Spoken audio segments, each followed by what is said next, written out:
మీ personal interviews మరియు వ్యాపార ప్రకటనల కొరకు ఈ నెంబర్ని సంప్రదించండి.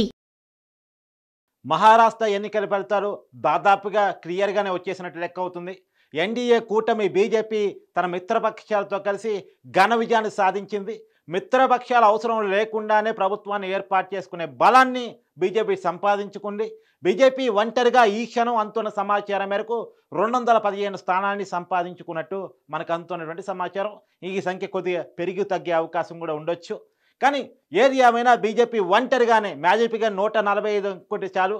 కానీ 288 అసెంబ్లీ స్థానాలు ఉన్నటువంటి మహారాష్ట్ర ఎన్నికల్లో బీజేపీ ఒంటరిగా 215 స్థానాలు సంపాదించే దిశగా వెళుతుంది అంటే ఒంటరిగానే గవర్నమెంట్ ఫామ్ చేసుకునే పరిస్థితికి బీజేపీ చేరుకుంది. అతిపెద్ద పార్టీగా చేరుకుంది.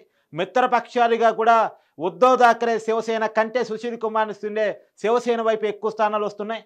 అలానే ఎన్సీపీ శరద్ పవార్ పార్టీ కంటే కూడా అజిత్ పవార్ ఎన్సీపీకి ఎక్కువ స్థానాలు కట్టబెట్టారు. అంటే శివసేన సిండే వైపు, తర్వాత ఎన్సీపీ అజిత్ పవార్ వైపు వెళ్ళిపోయాయి. అయితే మహారాష్ట్ర ఎన్నికల్లో తెలుగు నాయకుల ప్రభావం ఎంత, తెలుగు నాయకులు చూపించినటువంటి ప్రభావం గురించి ప్రత్యేకించి మాట్లాడుకోవాలి. ఇక్కడ బీజేపీ కాంగ్రెస్ పోటీగా నడిచింది, ఎన్డీఏ ఇండియా కూటమిల పోటీగా నడిచింది. కాబట్టి బీజేపీ నాయకులు, కాంగ్రెస్ నాయకులు తెలుగు రాష్ట్రాల్లో ఉన్న అనేక మంది మన బోర్డర్ స్టేట్ కాబట్టి మహారాష్ట్ర ఎన్నికల ప్రచారానికి పోయారు. తెలంగాణ ముఖ్యమంత్రి రేవంత్ రెడ్డి వెళ్ళారు. తెలంగాణకు సంబంధించినటువంటి అనేక మంది మంత్రులు కాంగ్రెస్ పార్టీ తరఫున ప్రచారం చేయడానికి వెళ్ళారు. అలానే ఆంధ్రప్రదేశ్లో బీజేపీ మిత్రపక్షంగా ఉన్నటువంటి జనసేన అధినేత పవన్ కళ్యాణ్ ఎన్నికల ప్రచారానికి పోయారు. బీజేపీ తరఫున బీజేపీ మిత్రపక్షాలుగా ఉన్నటువంటి శివసేన షిండే పార్టీ తరఫున ఎన్సీపీ అజిత్ పవార్ పార్టీ తరఫున ప్రచారానికి ఆయన వెళ్ళారు. అలానే చంద్రబాబు నాయుడు కూడా టీడీపీ అధినేతగా ఉన్నారు, ఎన్డీఏ మిత్రపక్షంగా ఉన్నారు ఆయన. అయితే ఆయన కూడా వెళ్లాల్సి ఉన్నప్పటికీ కూడా ఆయన సోదరుడు రామ్మూర్తి నాయుడు గారు చనిపోయినటువంటి కారణంగా వెళ్ళలేకపోయారు. మహారాష్ట్ర ఎన్నికల ప్రచారాన్ని వాయిదా వేసుకున్నారు. కానీ పవన్ కళ్యాణ్ వెళ్ళారు. ఇక్కడ పవన్ కళ్యాణ్ మహారాష్ట్ర ఎన్నికల్లో గేమ్ చేంజర్గా మారారా? ఇది ఎందుకు నేను చెప్తున్నానంటే, పవన్ కళ్యాణ్ తెలుగు వాళ్ళు ఎక్కువగా నివసించే ప్రాంతాన్ని మహారాష్ట్రలో టార్గెట్ చేశారు. అక్కడ ఎన్నికల ప్రచారం చేశారు. ప్రత్యేకించి బీజేపీ కోసం ఆయన ఎన్నికల ప్రచారం చేశారు. అలానే షిండే శివసేన కోసం ఆయన ఎన్నికల ప్రచారం చేశారు. దాదాపు ఆయన 36 నియోజకవర్గాల్లో ప్రచారం చేశారు.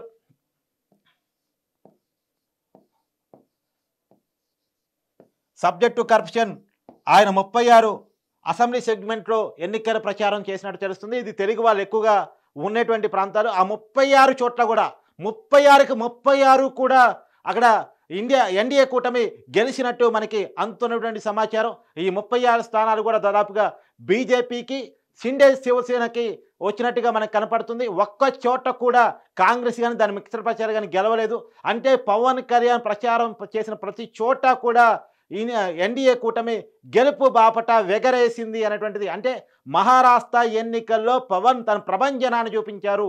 ఇప్పటికే పవన్ కళ్యాణ్కి ఉన్న రికార్డు ఏంటంటే, ఆంధ్రప్రదేశ్ ఎన్నికల్లో 21 స్థానాలతో పోటీ చేసి 21కి 21 స్థానాలను గెలిచాడు ఆయన. ఇప్పటికే దేశంలోనే అతిపెద్ద రికార్డు ఇది.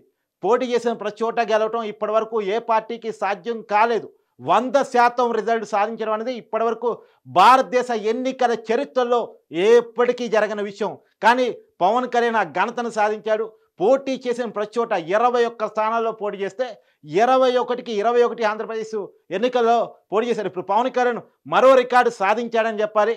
మహారాష్ట్ర ఎన్నికల్లో తను తిరిగిన ప్రతి చోట కూడా 36 స్థానాలు మనకి తిరిగినట్టు తెలుస్తూ ఉంది. సబ్జెక్టు కరప్షన్ అక్కడ ప్రతి చోట కూడా గెలుపు సాధించగలిగాడు. అంటే ఇక్కడ కూడా 100% ఫలితాలని పవన్ కళ్యాణ్ చూపించాడు. మరి రాబోయే కాలంలో తమిళనాడు ఎన్నికల్లో కూడా, కర్ణాటక ఎన్నికల్లో కూడా పవన్ కళ్యాణ్ని బీజేపీ వాడుకునేటువంటి అవకాశం ఉంది. పవన్ కళ్యాణ్ గారి క్రేజ్ అమాంతం దీంతో పెరిగిందని చెప్పుకోవాలి. హిందీలో ప్రచారం చేశాడు, మరాఠీలో ప్రచారం చేశాడు. అంటే అక్కడ లోకల్ ప్రజలకి హత్తుకునేలా పవన్ కళ్యాణ్ ప్రసంగం సాగింది. హిందీలో, మరాఠీలో, తెలుగులో.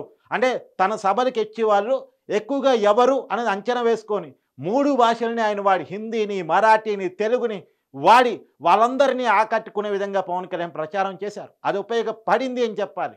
ఖచ్చితంగా ఈ దేశంలో మోడీ హవా నడుస్తుంది. నిజానికి 2014లో స్టార్ట్ అయినటువంటి మోడీ హవా 10 సంవత్సరాల తర్వాత కూడా ఏమాత్రం తగ్గలేదు అన్నటువంటిది ఎన్నికల ఫలితాలు సూచిస్తున్నాయి.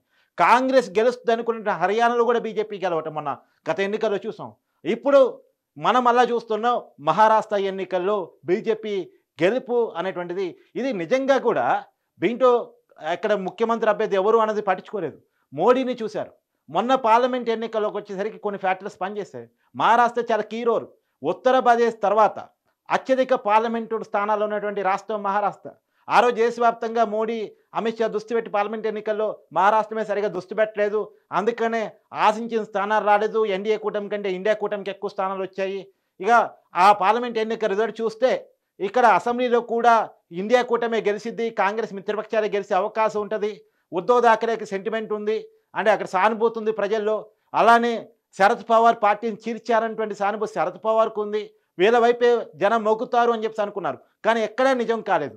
ఇప్పటివరకు అంతున్న సమాచారం మేరకు 57 స్థానాన్ని షిండే సాధిస్తే కేవలం 21 స్థానాలు మాత్రమే ఉద్ధవ్ థాకరే సాధించాడు.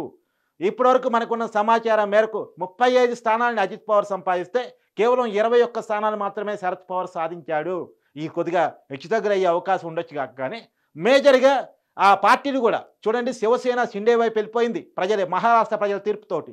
తర్వాత ఎన్సీపీ అజిత్ పవార్ వైపు వెళ్ళిపోయింది మహారాష్ట్ర ప్రజల తీర్పు వల్ల. సో కాబట్టి ఇక్కడ క్లియర్గా మహారాష్ట్ర ప్రజలు తీర్పునిచ్చేశారు. దీని అందరికీ కారణం కూడా ప్రచారం చేసిన వాళ్ళ తీరు కూడా. ఇప్పుడు మోడీ, అమిత్ షా వాళ్ళు చాలా క్లియర్ కట్గా మహారాష్ట్ర మీద ఫోకస్ చేశారు, ప్రచారం చేశారు. ఎవరెవరు ప్రభావం చూపిస్తారు, ప్రజల్ని ప్రభావితం చేయగలుగుతారు అనుకుంటే వాళ్ళందరినీ కూడా దేశవ్యాప్తంగా వాళ్ళకి ఇమేజ్ ఉన్నటువంటి వాళ్ళని తీసుకొచ్చి ప్రచారం చేపించారు. అందులో పవన్ కళ్యాణ్ గారు ఒకళ్ళు. పవన్ కళ్యాణ్ గారిని వాళ్ళు గేమ్ చేంజర్గా చూస్తూ ఉన్నారు. ఇవాళ దేశంలో ఎన్డీఏ కూటమి నిలబట్టడంలో కూడా పవన్ కళ్యాణ్ ఆ రోజు టీడీపీతో కలిపిన పొత్తు కారణమైంది అనేటువంటిది బలంగా మోడీ విశ్వసిస్తున్నారు. ఇవాళ తెలుగు రాష్ట్రాల ఎంపీల ఫలితంగానే దేశంలో ఎన్డీఏ కూటమి మిగిలింది అనేటువంటిది. ఎందుకంటే వాళ్ళు నితీష్ కుమార్ని నమ్మలేని పరిస్థితి. నితీష్ కుమార్ ఎప్పుడు ఎలా ఉంటాడో, ఏ కూటమిలోకి ఎప్పుడు వెళ్తాడో తెలియని పరిస్థితి. కానీ నమ్మకమైనటువంటి టీడీపీ 2019 తర్వాత విడిపోయిన తర్వాత మళ్ళా టీడీపీని, పవన్ కళ్యాణ్ బీజేపీని, టీడీపీని ఒప్పించి వాళ్ళ మధ్య ఉన్నటువంటి గ్యాప్ను పక్కన పెట్టేసి ఆ కలపటం ఏదైతే వచ్చిందో, వాళ్ళు కలవటం అనేది ఆంధ్రప్రదేశ్ ఎన్నికల్లో ఘన విజయానికి కారణమైందో, ఎంపీల్లో దాదాపు 21 స్థానాలు ఈ కూటమి వైపు, ఎన్డీఏ కూటమి వైపు వచ్చాయో, అది ఇలా దేశంలో ఎన్డీఏ కూటమి నిలబట్టడానికి కారణమైంది. కాబట్టి మోడీ స్వయంగా పవన్ కళ్యాణ్, ఇతను పవన్ కళ్యాణ్ కాదు పవర్ కళ్యాణ్ అని చెప్పేసి పవర్ అంటూ కూడా మాట్లాడినటువంటి వీడియోలు కూడా మనం చూసాం. అంటే స్వయంగా పవన్ కళ్యాణ్ యొక్క చరిస్మాని మోడీ గారు ఒప్పుకున్న పరిస్థితి. తన చరిస్మా ఏమాత్రం తగ్గలేదు, ఇతర రాష్ట్రాల్లో కూడా ఉంది. నేను కేవలం తెలుగు వాళ్ళకి మాత్రమే నాయకుడిని కాదు అని మహారాష్ట్ర ఎన్నికల ఫలితాల్లో 100% రిజల్ట్ ద్వారా పవన్ కళ్యాణ్ మరోసారి చూపించాలని చెప్పక తప్పదు. మహారాష్ట్ర ఎన్నికల్లో పవన్ కళ్యాణ్ ఒక గేమ్ చేంజర్ లాగా తన పవర్ ఏంటో, తన మార్క్ ఏంటో చూపించాడు అని చెప్పి చెప్పుకోవాలి. శబాస్ ఆంధ్రప్రదేశ్ డిప్యూటీ సీఎం, దేశవ్యాప్తంగా నీ క్రేజు ఎంత, నీ మాటలకున్న పవర్ ఎంత, నీ స్థాయి ఏంటి అన్నటువంటిది మహారాష్ట్ర ఎన్నికలు మరోసారి తేల్చాయని చెప్పేసి చెప్పుకోక తప్పదు. నిజానికి పవన్ కళ్యాణ్ ఒక కామెంట్ చేస్తే తమిళనాడు రాజకీయాలు ఊగిపోయాయి, తమిళనాడు రాజకీయాలు చెరించిపోయాయి. మనం చూసాం కొన్నాళ్ళ పాటు తమిళనాడు రాజకీయాలను పవన్ కళ్యాణ్ చెప్పిన మాటలు, డిఎంకే పార్టీ మేము చాలా బలంగా ఉంటాం, కొన్ని దశాబ్దాల పార్టీ మాది అని చెప్పేసి డిఎంకే పార్టీ చెప్పుకుంటూ ఉంటుంది. కానీ తిరుపతి వేదికగా పవన్ కళ్యాణ్ గారు చేసిన ఒకే ఒక కామెంటు తమిళనాడు రాజకీయాన్ని ఎంత ఊపింది అనేటువంటిది మనకు తెలుసు. ఇప్పుడు మహారాష్ట్రలో స్వయంగా పవన్ కళ్యాణ్ ప్రచారం చేసిన ప్రతి చోట ఎన్డీఏ కూటమి గెలవటం అనేటువంటిది, పవన్ కళ్యాణ్ గారి స్థాయి ఏంటి, దేశవ్యాప్తంగా పవన్ కళ్యాణ్ గారు ఉన్నటువంటి క్రేజ్ ఏంటి అనేటువంటిది తెలిసే పరిస్థితి మరోసారి జాతీయ సమాజం గుర్తించేరా జరిగింది అనేటువంటిది మాత్రం క్లియర్గా మనకు అర్థమవుతున్న